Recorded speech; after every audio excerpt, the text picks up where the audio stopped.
So in order to do this first part where we have to sketch a slope field, man, I hate doing mental math. We gotta start plugging in stuff. So this first point right here is, this first point right here is -2, +2. So if we plug in -2, +2, what we get? See, -2, +2, and then we have to divide it by 2. That's gonna equal -2. Yeah. So I get a -2 slope. So I'm gonna draw a sloping down line right there. Okay, and guys, I'm assuming too that this picture is much bigger on the actual exam, so you're not gonna be all crunchy like this. All right, next one is -2, +1. -2, +1. Let's see, -2. I'm just gonna write a couple of them first, and then I can start doing it in my head. -2, +1 divided by 2. That's going to be a -1. So we have a -1, still down, but not as steep. But then I do 0. I do 0, 1, or I'm sorry, -2, 0. I'm going to get 0 in the numerator, so that's going to be 0. And actually, that's going to be true for each of these points right here. Okay. And then isn't that also going to be true for each of these points? All those are going to be 0? All right, there they are. All slopes is 0. Man, that kind of shortened up the job a little bit. All right, -2, or -1, +2. -1, +2. That's going to be -2 on top divided by 2 is going to be -1. So that's -1. It's kind of the same as those. Those guys should be the same. And what about this one? What's that going to be? That's going to be -1/2. So it's not as steep right there, but it's still like negative. All right. These ones, are these all positive? Yeah, 1 divided by 2 is 1/2. Are you guys alive out there? This is going to be a 1. All right, and then 2. +1, 2, 1. Okay, that's going to be 1. And then that's going to be steeper, I think, and that one's going to be matching that, and this one's going to be even more steeper. Okay, cool. Almost done here.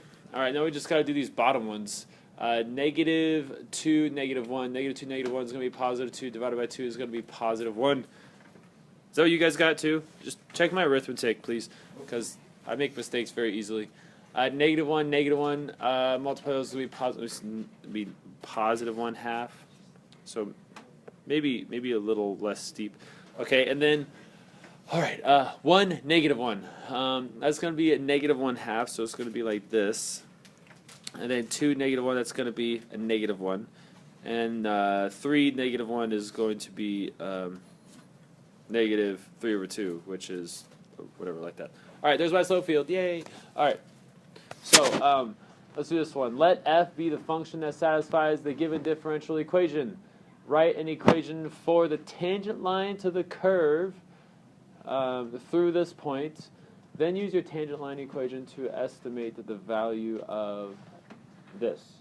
Okay, so we got to find f of 1.2. Now, I was thinking of something different last period, and then I did a double check on it, and it wasn't what I was thinking. So this is actually very similar to linear approximation. Do you guys remember doing linear approximation? Linear approximation has basically 2 jobs. You first find the tangent line, and then you plug in the x value to find the estimated value.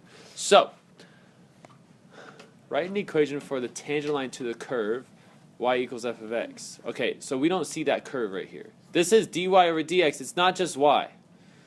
But this gives us a picture of what y might look like, especially when they give us a point. They give us a point 1, 1. Now, you don't have to do this. I'm going to undo it after I do it. But here's 1, 1 right here. Now I'm going to graph what that probably looks like right there. If I, graph a line, that's probably what it's going to look like right there.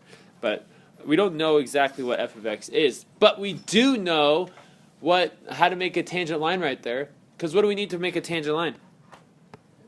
Come on, people. What do we need to make a tangent line? Well, Mr. Patey, you need a point. We'll call this point f of a, which gives us, no. All right, let me backtrack there. We need a point and a slope. Okay, what am I trying to write here? Yes, okay, here's the point.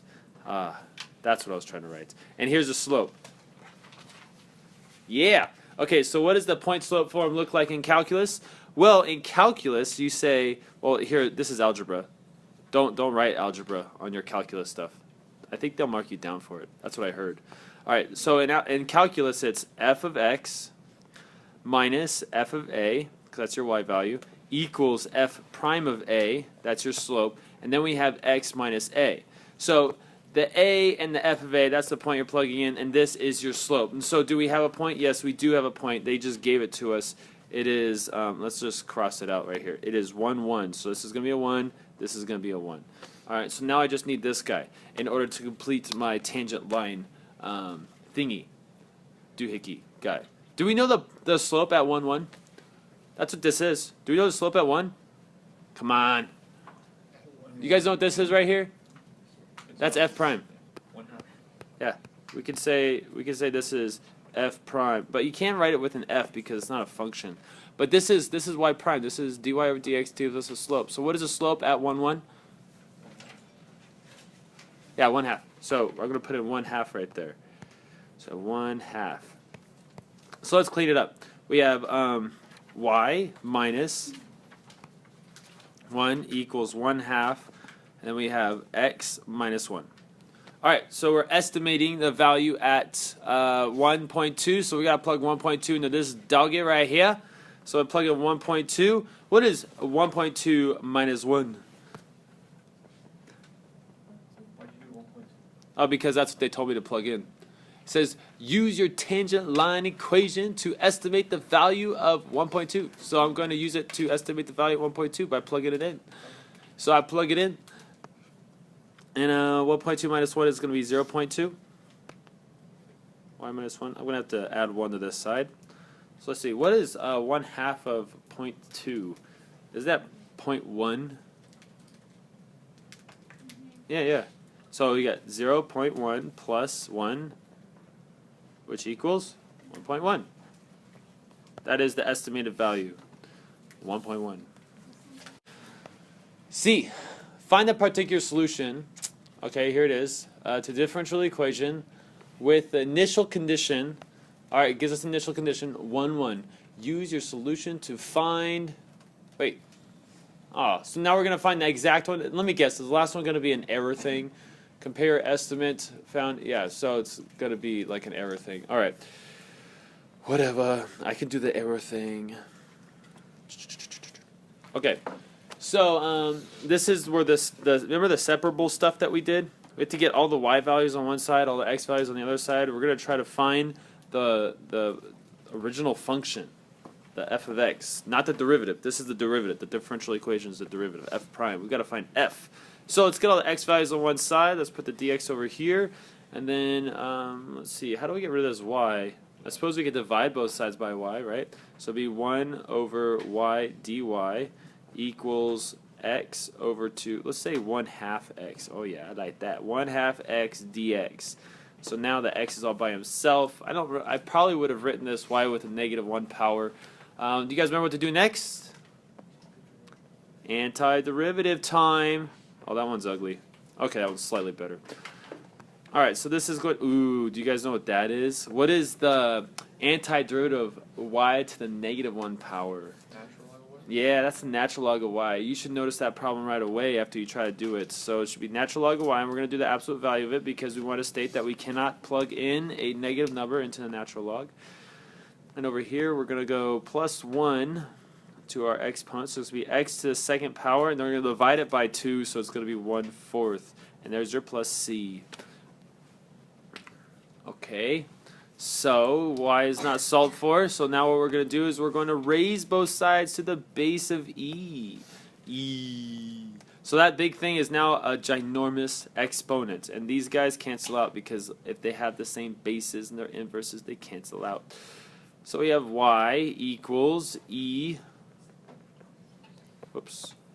Y equals e raised to the 1/4 x squared plus c. Now that is the general solution, but it wants the particular solution. In order to find the particular solution, we need to find the value of c. In order to find the value of c, we need to find an initial condition. Here's our initial condition. It's 1, 1. So we plug it in. We plug the 1 into the y and the 1 into the x to find the c. Let's do it.